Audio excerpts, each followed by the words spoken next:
ये सरकार पूर्णतः विफल साबित हुई है। इसकी पूरी जिम्मेदारी अगर किसी की है तो हरियाणा के मुख्यमंत्री और हरियाणा गृह मंत्री की जिम्मेदारी है। जिम्मेदारी लें। 10 साल की सरकार के बाद हरियाणा में इस तरह का जंगल राज क्यों स्थापित हुआ? देश में सबसे ज्यादा बेरोजगारी हरियाणा में क्यों हुई? देश में सबसे ज्यादा अपराध दर हरियाणा में क्यों हुआ 10 साल की इस सरकार के बाद? और उसकी जिम्मेदारी किसकी है? लगातार केवल अपराध ही नहीं, हरियाणा में लगातार बहुत से बार कानून व्यवस्था की व्यापक विफलता हुई। आपने देखा, नूह का उदाहरण अभी ताजा है। इनके सबके लिए कौन जिम्मेदारी लेगा?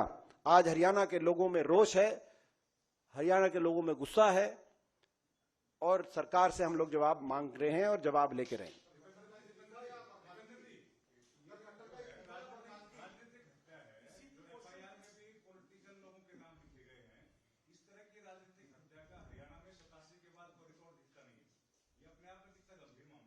देखिए, ये अभी जांच का विषय है कि कौन इसमें शामिल हैं और ये राजनीतिक साजिश है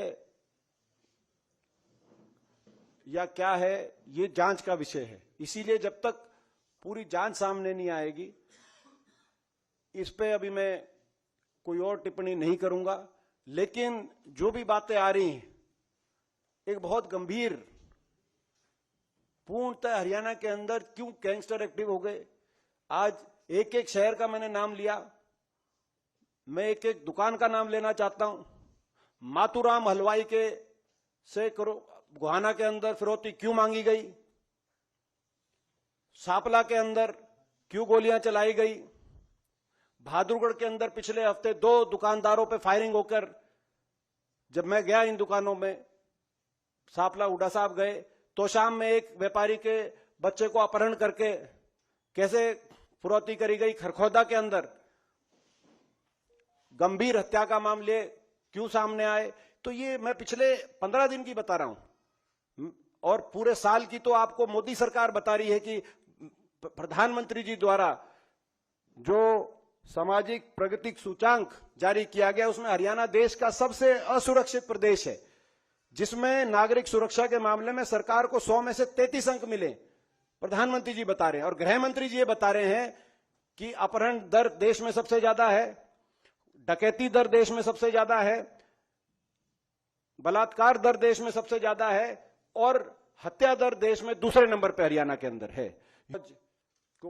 अगर कोई फैसला आपका फौज को कमजोर करने का काम करता है तो आप राष्ट्रभक्त या देशभक्त होने की अपनी बात नहीं कह सकते। और इसीलिए हमारी मांग है, अग्निपथ योजना वापस ली जाए, पक्की भर्ती दोबारा से शुरू की जाए और इन 1.5 लाख जो भर्ती के तहत नौजवान भर्ती किए गए थे भारतीय सेना द्वारा, जिनको ज्वाइनिंग नहीं मिली, इनको तुरंत ज्वाइनिंग मिले।